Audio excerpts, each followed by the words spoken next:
We know a lot about the Saiyans of Dragon Ball, but there's still a lot of unturned stones when it comes to this warrior race. Like any major fandom, Dragon Ball fans love to dig up the answers to questions about the world, lore, and characters, especially when it comes to Saiyans. In fact, there are a lot of unanswered questions about Saiyans, questions that have been burning in the back of our minds for quite a while. From the fate of their original home planet to the mystery of Vegeta's mother, here are 10 Saiyan questions we still need answered.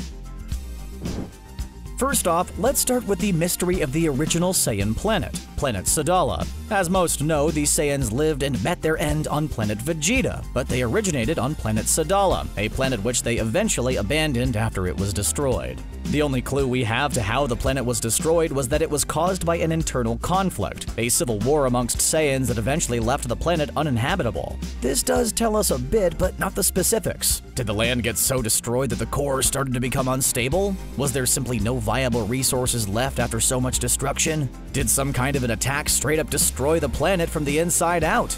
We might not ever find out. All we do know is that the Saiyan Civil War led to the planet's demise, and the Saiyans' takeover of what would eventually become Planet Vegeta, because their original home was destroyed. Additionally, we do know that Planet Sadala of Universe 6 is still intact, a fact that surprised and excited Vegeta, who wanted to see the planet after meeting Kaba.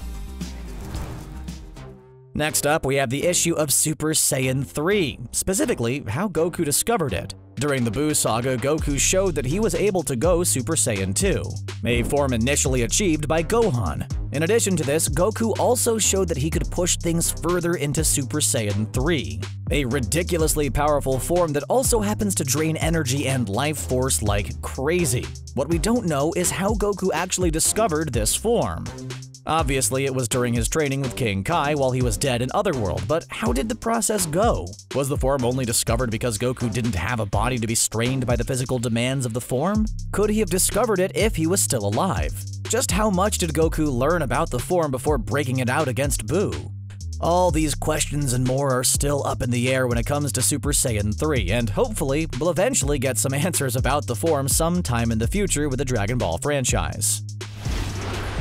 In the first episode of Dragon Ball Z, it was revealed that Goku had a son, and that he was an alien, making Gohan a half-alien. As the series went on, we would further learn that Gohan has as much, if not more, potential as full-blooded Saiyans, and we would also see other half-Saiyans, half-human hybrids in the form of Trunks, Goten, and Bulla as time continued. Clearly, human and Saiyan hybrids work just fine, and in fact have the potential to be stronger than full-blooded Saiyans, but what about other types of Saiyan hybrids? Vegeta revealed early in the series that hybrids in general are unstable, which implies that they are possible with species other than human, but they haven't confirmed anything. There is potential to learn more about this with the introduction of Tarbell and his alien wife, as well as the possible pairing of Broly and Chile, but that's all in the future. We can't say anything for sure as of right now. For now, the only confirmed hybrids we know to be possible are those resulting from Saiyans and humans mixing together. Remember the Saiyan conflict that destroyed the original home planet of the Saiyans? Well, sometime during this conflict, the first Super Saiyan emerged, a Saiyan by the name of Yamoshi. Yamoshi was one of the good-hearted Saiyans who wanted to stop the uprising of evil, battle-hungry Saiyans that would eventually take over Saiyan society. Yamoshi and a few other good-hearted Saiyans wanted to defeat the evil Saiyans and unlocked the power of Super Saiyan and eventually Super Saiyan God to fight them. Unfortunately, the power didn't last long, and it's unclear what happened to Yamoshi after unlocking Super Saiyan God. It's kind of implied that maybe he became the Kami of Planet Sadala, but the truth behind this is unclear, and aside from that, we know next to nothing about Yamoshi's fate, save for the fact that he might have been related to Vegeta, judging by their similar appearance, and is also apparently himself a descendant of ancient Saiyans Giblet and Shallot. As for further details on Yamoshi as a person and his life after Super Saiyan God, all of that is a mystery. After Raditz was defeated by Piccolo, he was sent to Otherworld, where he tried to attack King Yama. Fortunately, Yama easily overpowered him and sent him to Hiffle. Raditz getting sent to Hiffle brings up another good question when it comes to the Saiyans. Did they all get sent to Hiffle after the destruction of Planet Vegeta? Sure, all the bad ones definitely got sent to Hiffle, but what about ones with purer hearts like Gine or Bardock? It can be assumed that even they might have gone to Hiffle, since even Vegeta, who became a good guy, was told that he would go there by Piccolo because of all he had done before he was good. and all Saiyans contributed to a society of planet conquerors? It's a complicated question no matter how you look at it, but if the question is could Goku see his birth parents in Otherworld, it's probably a no, since most souls don't retain their body in the afterlife. Yeah, it's all weird and confusing, but that's just sorta how the afterlife works in the Dragon Ball universe. Also, we're pretty sure it's called Hiffle, right? It is what it says on the sweaters, Hiffle.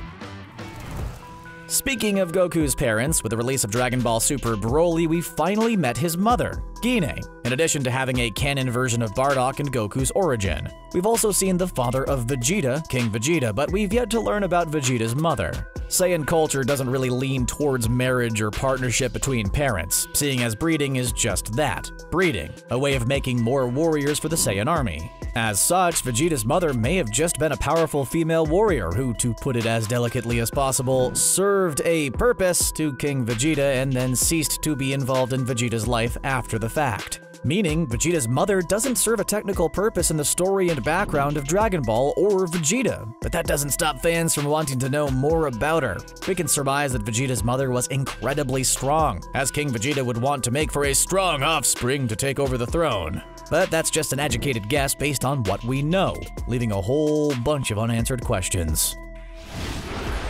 As it is with Vegeta's mother, we also don't know anything about Broly's mother. However, we can apply some of our assumptions about Vegeta's mother to Broly's mommy as well. Specifically, we can assume that Saiyans choose strong partners to make for strong offspring.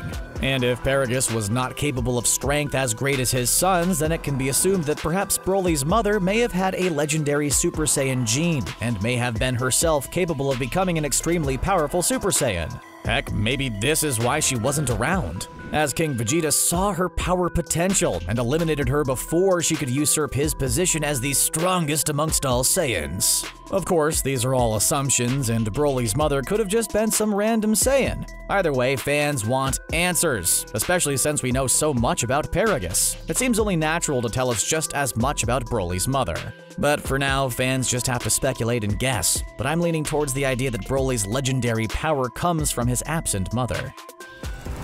In Dragon Ball Super, Cabba, who had never heard of the Super Saiyan transformation, was able to achieve it with just a bit of tough love tutelage from Vegeta. Some fans had an issue with Cabba, and later the other Universe 6 Saiyans mastering Super Saiyan so easily. But consider this. Cabba had a crash course from a master of Super Saiyan transformations, a fact that raises the question of whether or not the Universe 7 Saiyans would be able to easily master the form if they knew it was possible, and how to do it. This may not be a prominent question that fans have about Saiyans, but it's an interesting one nonetheless. Given that the Saiyans of Universe 6 are different in some ways from Universe 7, it could be assumed that no, the Universe 7 Saiyans might not be able to master Super Saiyan so quickly, especially since the form had been connected to being good-hearted, which the Universe 6 Saiyans have in spades over the Universe 7 Saiyans. Obviously excluding protagonists. But this is all speculation,